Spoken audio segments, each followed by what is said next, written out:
Assalamualaikum warahmatullahi wabarakatuh. Salam sejahtera, shalom, om swastiastu, namo buddhaya, salam kebajikan. Selamat sore rekan-rekan awak media yang berkenan hadir pada sore hari ini.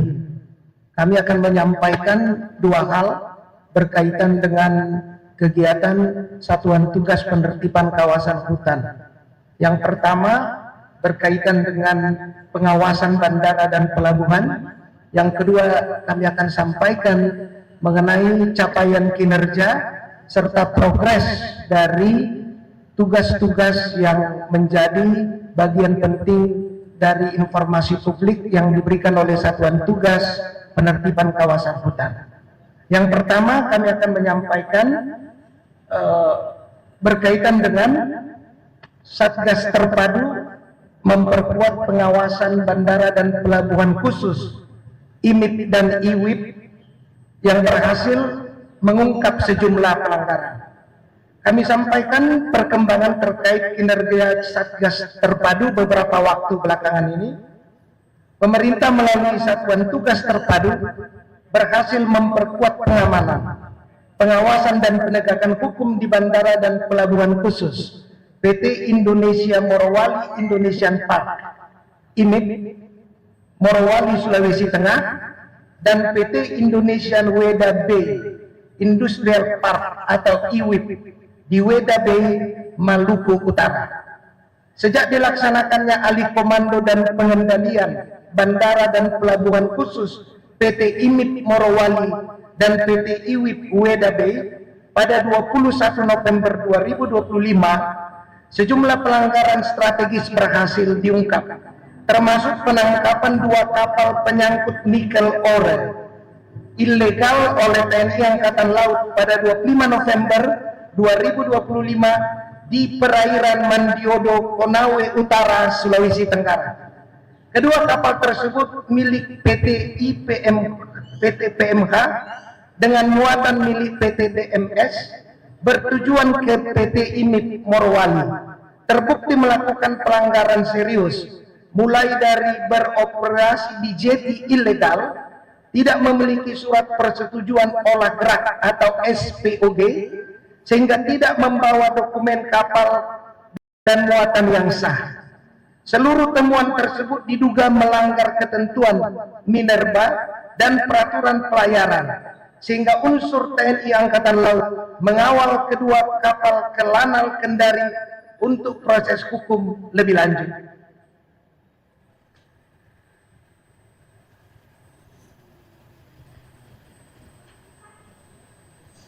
Selain itu, pada 5 Desember 2025, personel Kopasgat TNI Angkatan Udara yang tergabung dalam Satgas Terpadu di Bandara Khusus PT IWIP Weda Bay berhasil menggagalkan upaya penyelundupan bahan mineral oleh seorang WNA berinisial MY.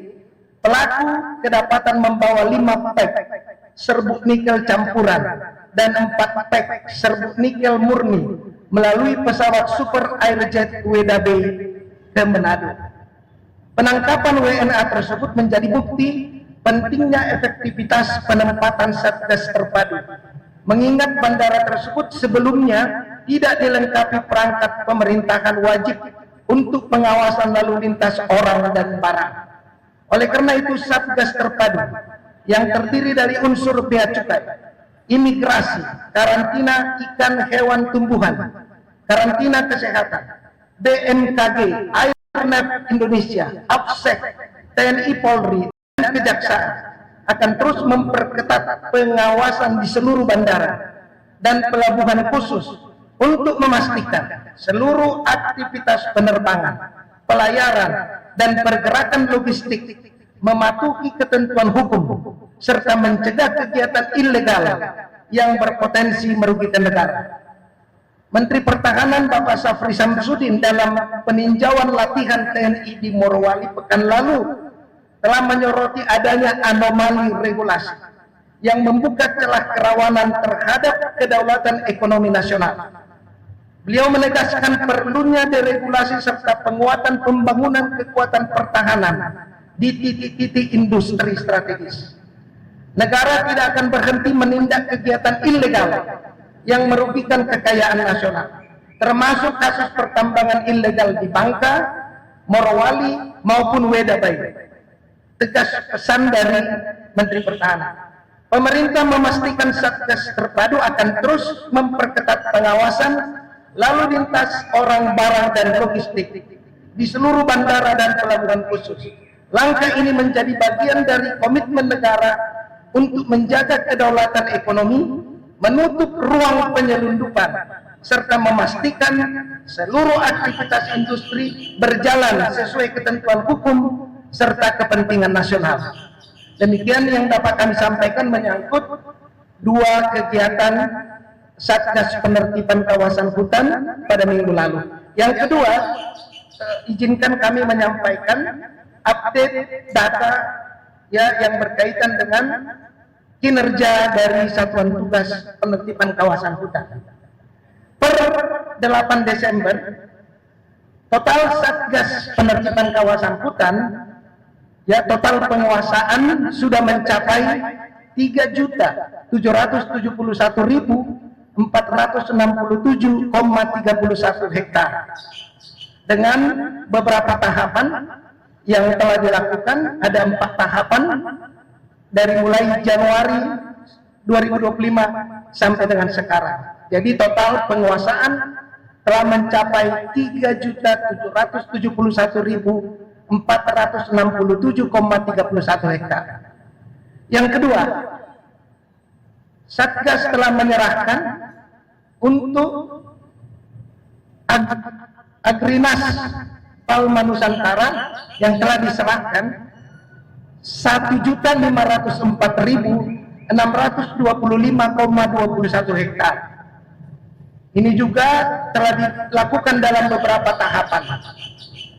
Kemudian telah diserahkan ke Kementerian Lingkungan Hidup, yaitu Taman Nasional Tesonilo, sejumlah seluas 81.793 hektar. Sisa penguasaan yang belum diserahkan itu ada 2.185.049,10 hektar yang terdiri dari beberapa klasifikasi, yaitu lahan sawit teridentifikasi 356.233,17 hektar dan sudah dilakukan verifikasi pencocokan sejumlah seluas 341.329,35 hektar dan proses yang sedang diverifikasi 14.903,82 hektar yang masuk kategori taman nasional. Dalam proses verifikasi 874.720,41 hektar, hutan tanaman industri 761.795,20 hektar, sudah diverifikasi 200.626,68 hektar, dan proses verifikasi 561.168,52 hektar, disertai dengan kewajiban plasma senilai 192.300,32 hektar sedang dalam proses verifikasi. Itu untuk yang berkaitan dengan penguasaan lahan yang tadi. Kemudian untuk kaitan tambang, nah telah berhasil diidentifikasi ada 198 titik 5.342,58 hektar di 3 provinsi, Sulawesi Tenggara, Sulawesi Tengah, Maluku Utara, jumlahnya 198 titik dengan luasan 5.342,58 hektar. Dari hasil verifikasi tersebut, kemudian ada 115 PT yang seluas 13.295,65 hektar di 12 provinsi dan 28 kabupaten yang bersifat penguasaan kembali. Ada 51 PT 5.834,34 hektar di 6 provinsi dan 14 kabupaten, dan masih direncanakan penguasaan kembali atas 23 PT seluas 1.581,8 hektar di 3 provinsi dan 8 kabupaten. Oleh sebab itu kami perlu menyampaikan bahwa sampai dengan akhir Desember ini target yang sudah tercapai 3.771.467,31 hektar, dan pada akhir Desember ini dalam 2 minggu ke depan akan terpenuhi sesuai target sejumlah 4 juta hektar yang akan dikuasai kembali oleh negara. Nah, itu berkaitan dengan kawasan hutan. Yang kedua, dari poin kedua itu, tentu perlu kami sampaikan, kalau sudah dikuasai, bagaimana selanjutnya penagihan dan pengembalian yang sifatnya berisi denda administratif. Kemudian itu sudah dilakukan per hari ini terhadap 71 perusahaan korporasi yang terdiri dari korporasi sawit dan tambang. Ada 49 korporasi sawit, PT sawit, yang diperkirakan dan sudah dihitung 9.420 miliar. Sedangkan tambang itu ada 22 PT tambang korporasi yang senilai 29,2 triliun. Dari 49 perkebunan sawit tersebut telah dilakukan penagihan terhadap 49 korporasi tersebut, dan 33 dari korporasi itu hadir, 15 PT sudah membayar 1,7 triliun, 5 siap membayar, dan ada tentu yang mengajukan keberatan. Walaupun pengajuan keberatan ini, karena hitungan itu sudah dilakukan oleh auditor negara, karena di dalam Satgas ini ada 12 kementerian lembaga termasuk BPKP yang sudah melakukan penghitungan sesuai regulasi yang berlaku, tentunya keberatan itu sepanjang dapat diterima akan dilakukan verifikasi. Namun kewajiban dan kepada negara, hak negara tentu saja akan menjadi bagian penting dari upaya Satgas memastikan kepatuhan terhadap regulasi dan kepastian terhadap pemenuhan kewajiban oleh PT tersebut. Nah, dari 49 PT ada 3 korporasi yang belum hadir, belum memenuhi kewajibannya, dan untuk itu tentu saja Satgas PKH sebagai instrumen negara akan melakukan langkah-langkah hukum untuk memastikan dipatuhinya kewajiban terhadap negara, dan dengan itu langkah-langkah hukum tersebut sudah dipersiapkan untuk dilakukan untuk memastikan kewajiban-kewajiban dan kepatuhan itu segera dilakukan. Selanjutnya, dari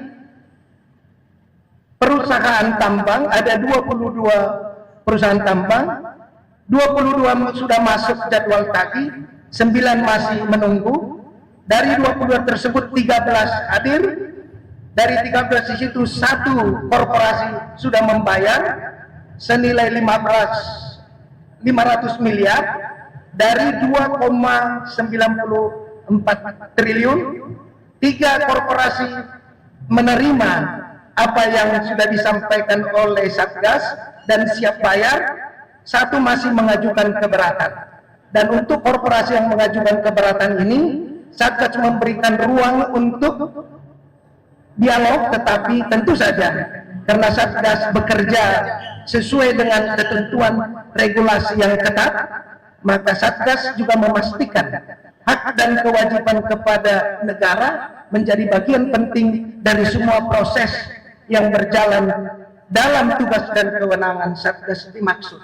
Oleh karena itu, khusus untuk perkebunan sawit telah masuk ke dalam escrow, ya, rekening sawit sebesar 1.761.579.500 rupiah yang sudah menyatakan kesanggupan dengan nilai 83 386.250.000, sehingga total untuk sawit atau perkebunan telah direkapitulasi senilai 1.844.965.750.000 rupiah.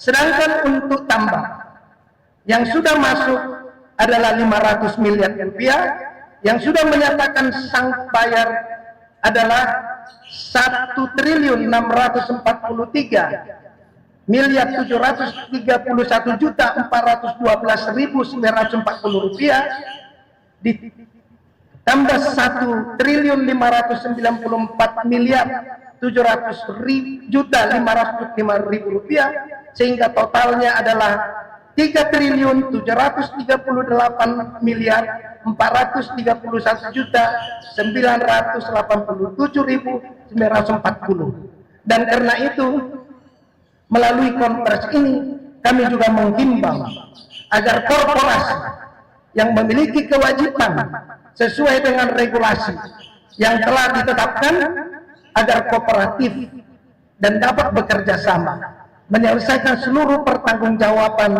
dalam rangka kepatuhan kepada regulasi dan untuk memastikan proses ini dapat dijalankan, dan tidak menutup kemungkinan Satgas Penertiban Kawasan Hutan melalui instrumen hukum yang dimiliki untuk melakukan langkah-langkah hukum bila mana ternyata upaya pemenuhan kewajiban administrasi denda, pemenuhan kepatuhan regulasi tidak diindahkan, maka langkah-langkah hukum sesuai dengan kewenangan dan regulasi akan dilaksanakan. Itulah sebabnya kami mengharapkan teman-teman media juga menjadi media kita untuk bisa mengingatkan bahwa tanggung jawab kepada bangsa dan negara menjadi bagian penting dari upaya kita menuntaskan, menyelesaikan masalah-masalah yang sekian lama kita telah upayakan untuk diselesaikan, sehingga kita bisa berangkat menuju tata kelola yang lebih baik dan melaksanakan amanat Undang-Undang Dasar 1945 pasal 33 untuk kesejahteraan dan kemakmuran bangsa dan negara. Khusus mengenai kegiatan pertama tadi, inilah yang perlu juga kami sampaikan, bahwa instrumen negara, kedaulatan negara dan kedaulatan ekonomi yang sama pentingnya siap untuk mengamankan agar tidak ada kekayaan negara, tidak ada kedaulatan ekonomi kita yang terganggu untuk kepentingan bisnis atau kepentingan apapun, sehingga bisnis investasi bisa berjalan, tetapi kepatuhan pada kedaulatan hukum negara kesatuan Republik Indonesia wajib dipatuhi oleh siapapun, oleh warga negara Indonesia, oleh warga negara asing, oleh korporasi Indonesia maupun oleh korporasi asing. Semua sama di hadapan hukum adalah bentuk komitmen kedaulatan negara kita dalam rangka menjaga pemulihan kedaulatan ekonomi sebagaimana diamanatkan oleh Presiden Prabowo. Demikian yang bisa kami sampaikan. Wassalamualaikum warahmatullahi wabarakatuh. Om Santi Santi Santi Om. Namo Buddhaya, salam kebajikan. Saya kembalikan kepada